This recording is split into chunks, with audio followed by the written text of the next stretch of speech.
Hello, awesome folk. What are you going to do to make today great? Now, as you can see here, 5K, that's not this channel. That is my other channel. Do go and take a look at it. And that is New Beginnings, my everyday life in rural Cyprus. Go and check it out. I've just hit 5K. And if you go on that channel and subscribe, you can take part in my giveaway. And the video about that is going to be posted on Monday. So do go and check that out. And of course, thank you so much if you subscribe to this channel. Can you just check you are subscribed? Because I know there's a lot of people that said, I was definitely subscribed. I noticed I wasn't. So just do go and check that. So that's what we've got going on here. Let's begin today, first of all, with Friday Quote Corner.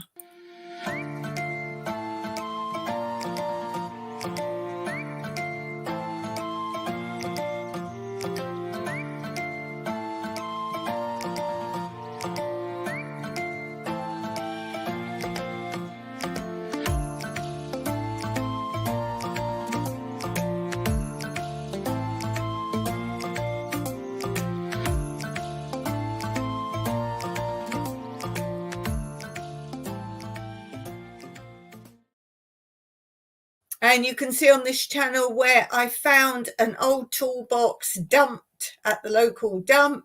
I salvaged it and I'm sharing my craft project. You won't believe the transformation of it, so do go and check that out. Okay, today we're going to be sharing tips on growing garlic, the easiest and best way with no effort.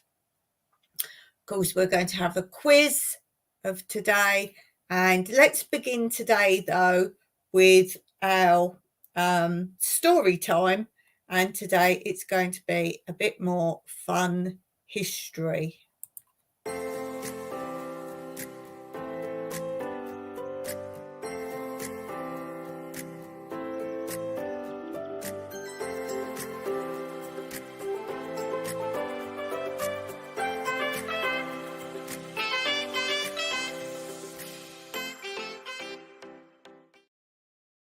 Now, if you don't know, my husband was an aircraft engineer, but not any old sort of airplanes. He actually rebuilt some of the earliest airplanes. He can work on big jets and things as well, but his most fun part was rebuilding some of the very first planes.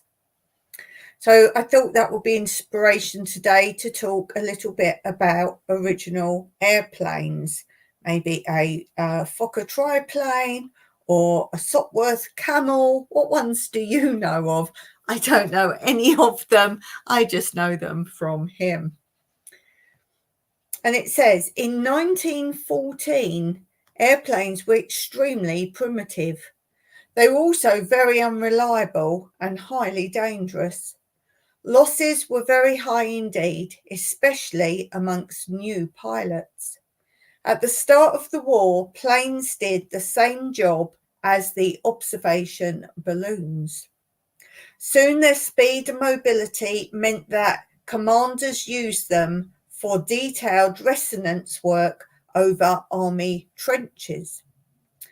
The photographs they took were very valuable. At the Battle of the Marne, they spotted a potential break in the Allied lines that could have been fatal for the Allies. Enemy aircraft would be sent to shoot down reconnaissance flights as soon as the dogfight had emerged. In the early dogfights, the pilots used pistols and rifles. I nearly said pirates. Did you hear? It was not until April 1915 that planes were successfully fitted with machine guns. These guns were synchronized, so they did not shoot through their own propeller. I didn't know that. Did you know that? Let me know in the comments. Yes, if you think about it. By 1918, spectacular dogfights were common over the Western Front. The rickety early planes had given way to sleek fighters such as Sopwith Camel and the Fokker triplane. Planes also played a part in slowing down the German advance in 1918 and in the Allied advances of the 100 Days. By the end of the war, airplanes had been designed that could drop bombs. Air raids took place as early as 1914, but they were notoriously ineffective and inaccurate. Zeppelin hangars were a favourite target. They were so huge, they were hard to miss. As the war came to a close, the Germans had developed the Gotha heavy bomber, which carried out a few raids on Britain. Similarly, the British developed the huge Hadley Page, which was capable of bombing Berlin, but never got the chance to do so. The war speeded up the development of air technology. In 4 years, aircraft have changed from two-string bags to sophisticated machines. In 4 years, the RAF had gone from having 37 airplanes to, I bet you can't guess, 23,000. Even so, aircraft were really only a sideshow to the land war. Air power was, if anything, more valuable at sea, where aircraft could observe and attacking shipping. So I certainly learnt things from there. What did you learn from there? Anything interesting? Okay, let's move on. Let's go on and do our quiz.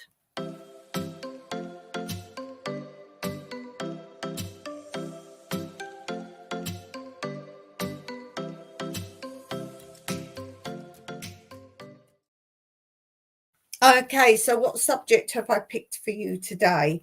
Today we are going to do a quiz on the Summer Olympics.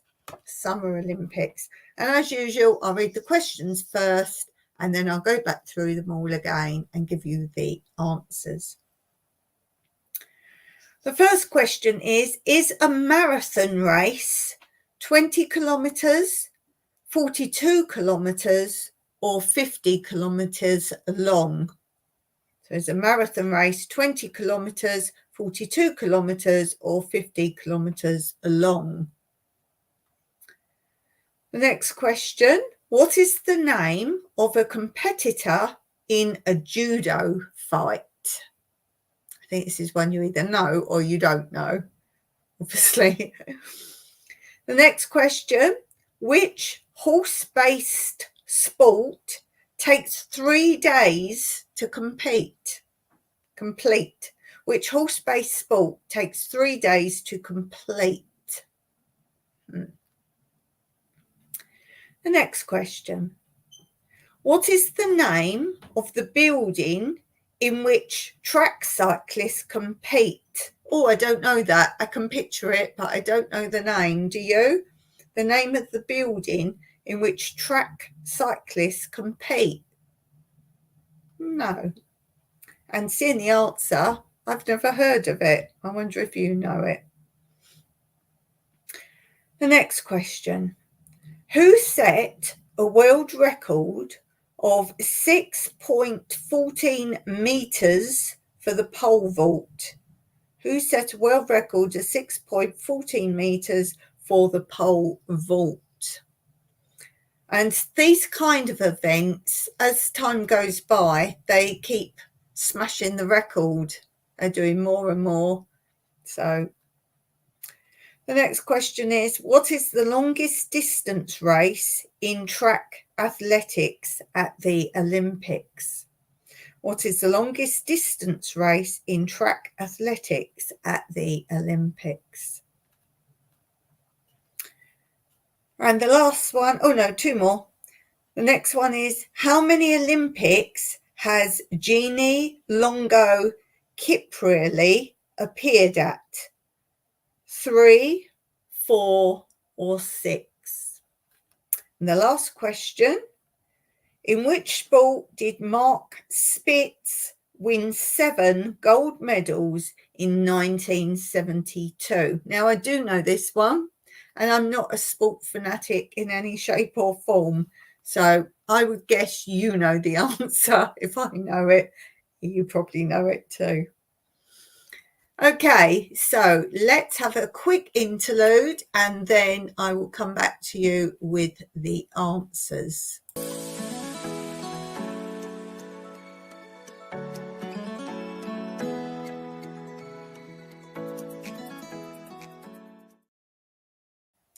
So there we go.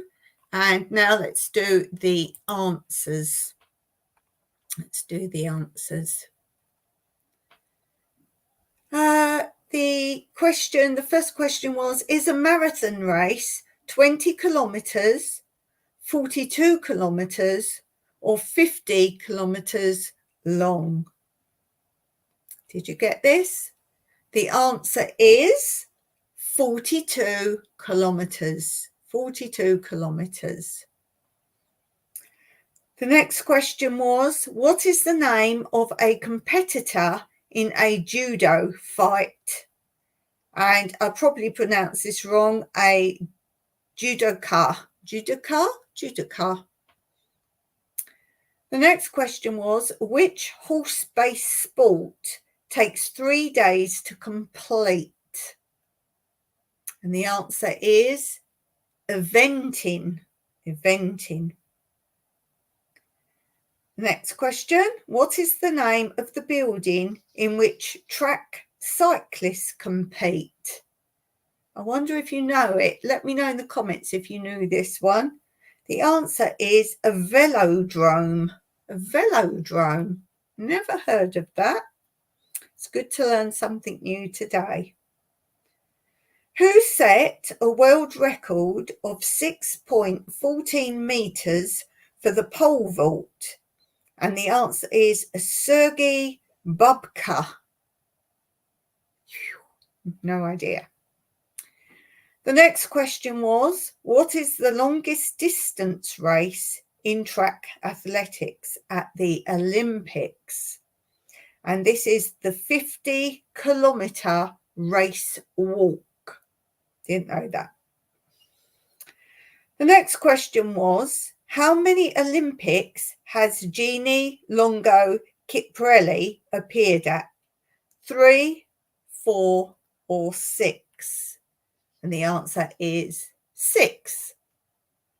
And the last question was, in which sport did Mark Spitz win 7 gold medals in 1972?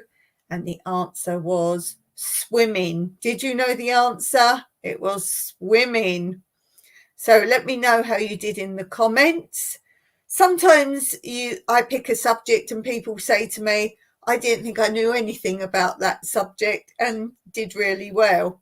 Other times I pick a subject, people say, oh, I really know that subject, but I didn't know any of those questions.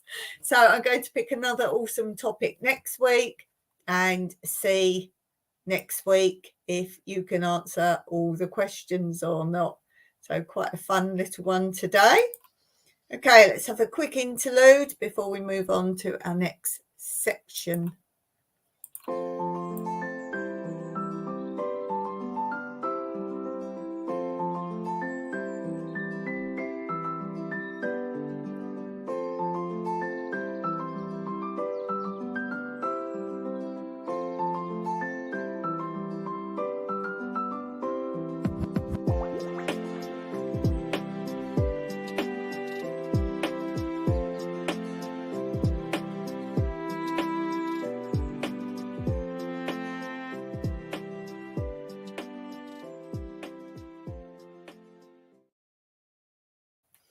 So I hope you enjoyed that. I love those different effects that I've got. If you notice the very beginning of my Friday lives, there's a welcome page comes up before the countdown begins, and that's very pretty as well. So if you've always missed the beginnings of my lives, do go and have a look at the very, very, very beginning where it says welcome or welcome to my channel.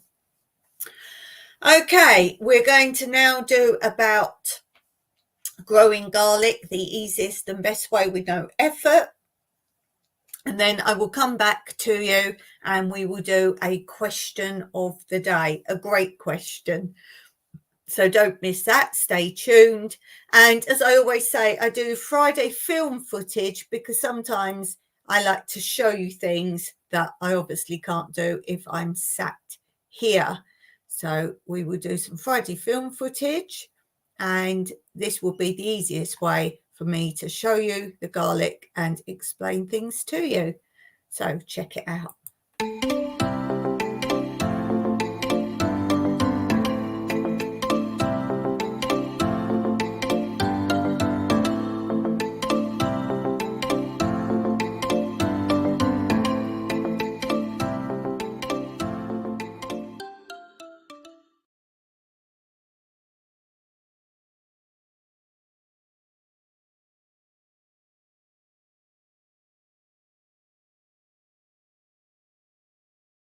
And so now I'm planting some more garlic in my roof stout bed. Prise apart your garlic pod and then plant the flat side down and the pointy side up. Pull apart your hay or straw, whatever you've got on top, and just push in a little bit and cover over with straw. So we take one pod, flat side down, pull apart your hay or straw, put in the garlic and just cover it over. The straw helps to keep the moisture in and the heat in, allowing you to grow out of season. So you can grow all year round if you live in the right climate. So again, pull apart, push in and cover over to make a nice bed. You'll find you need little watering, if at all.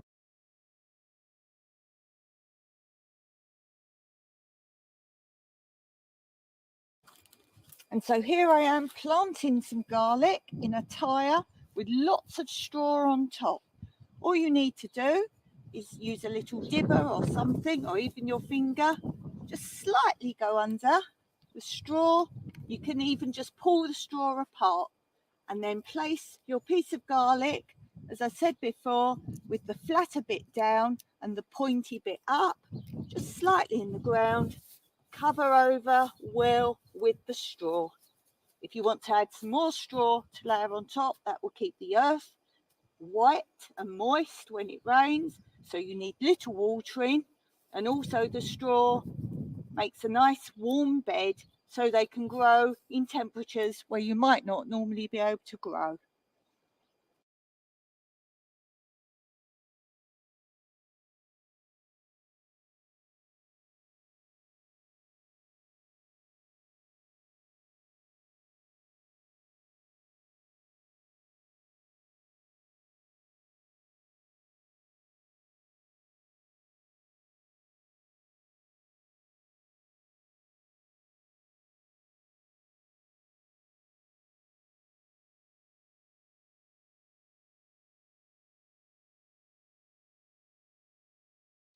So now I'm growing directly into one of my hugel beds with the garlic, breaking off a small piece of the garlic, just opening the straw and dropping it down, burying it naturally in the hugel bed to see if this will be better results or not. So garlic, just opening the straw.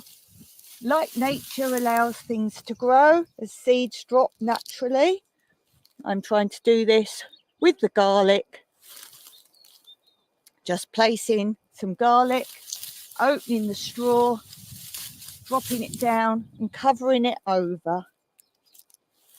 So we will see the results if the garlic grows as well naturally. Hiding it in the straw. There are little tiny green shoots coming out of this garlic already, if you can see that. So this should take better. This is the new garlic growing. It grows very rapidly. Put some straw around to retain the moisture and you will see better results.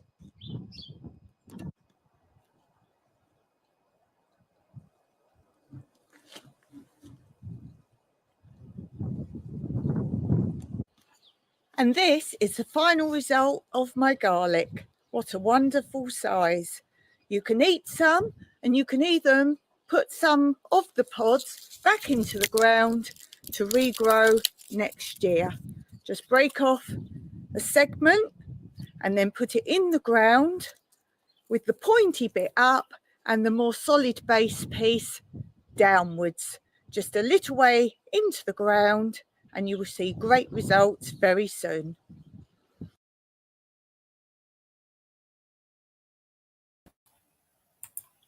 So I hope that was useful for you. Is this something you grow? Do let me know. That would be very interesting.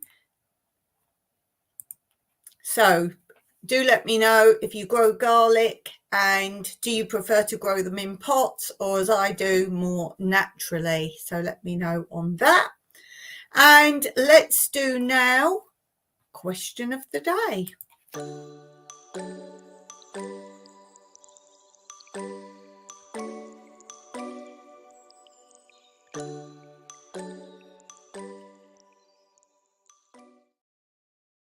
My question of the day is questions. Questions. What is the best question you have ever been asked? Now, I've just been filming for my other channel some Q&As, and there's some funny ones there. Some very bizarre questions. If you've got a great question, do drop it in the comments below so I can do another Q&A video. I love doing Q&A videos. It's one of my most favourite things. So what's the best question you've been asked?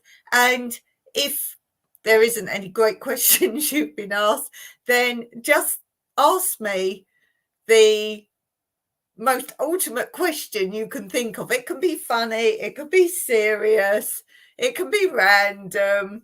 So there was some random ones in the Q&A I filmed, so look out for that coming up on my other channel. That will be out in some time. If you like quizzes, or if you like questions, then on Monday I will be posting my 5k giveaway on my other channel. Just make sure you've subscribed and hit the notification bell, and then you can answer the questions, because it's a video asking you questions, and that is the 5k giveaway entry. That's what you have to do. You have to answer questions. Yeah, not quiz as in my quizzes I do on a Friday, but questions, just fun questions. And there will be clues in the video, in the description under the video. I've actually linked some places you can find the answers to some of the questions. So that's on my other channel, New Beginnings, My Everyday Life in Rural Cyprus. So do go and check that out if you haven't visited there. And there was one funny question in the Q&A, or something I answered, and it's basically talk about interviews. Now, what is the most bizarre question you have been asked in an interview? Now, I know in England, where I come from, they now do very bizarre things for interviews, and it's got nothing to do with the job. It's hypothetical, silly things. It's supposed to be psychology. Now, I've done psychology, and I will tell you it's nothing to do with that at all. They will ask you things such as, if you could save the life of a bee or a butterfly, which would you save? I mean, they say they can work out about you from that. No, I'm sorry. That's got nothing to do with how good you're going to be at the job. It's very bizarre. So what is the most bizarre question you've been asked in an interview? And all my interviews I've been to, I actually ask them questions. There's nothing worse than at the end of an interview, they say, have you got any questions? And you go, no. But have bizarre questions ready, something they think, wow, I've never heard that before. Because I've been an examiner, and I know being an examiner, You don't want to see or hear the same things again, again, again. You want something to stand out a little bit more. Be unique, be different, and that's what really does stand out. You'll often hear about actors, they got a job and they couldn't really act or couldn't play the right character, but they were remembered in their audition for some specific reason. So it's not about, oh, that person's better than me, that person's more qualified than me. Doesn't matter how many degrees you've got if you've got no life experience. So press that reset button today and get out there, be confident, and you will do well.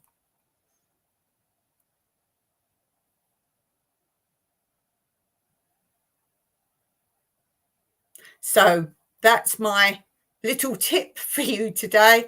Talk to me in the chat. I do love reading your comments. And as you know, I reply to every single one of you. So give me your questions. That will be so appreciated.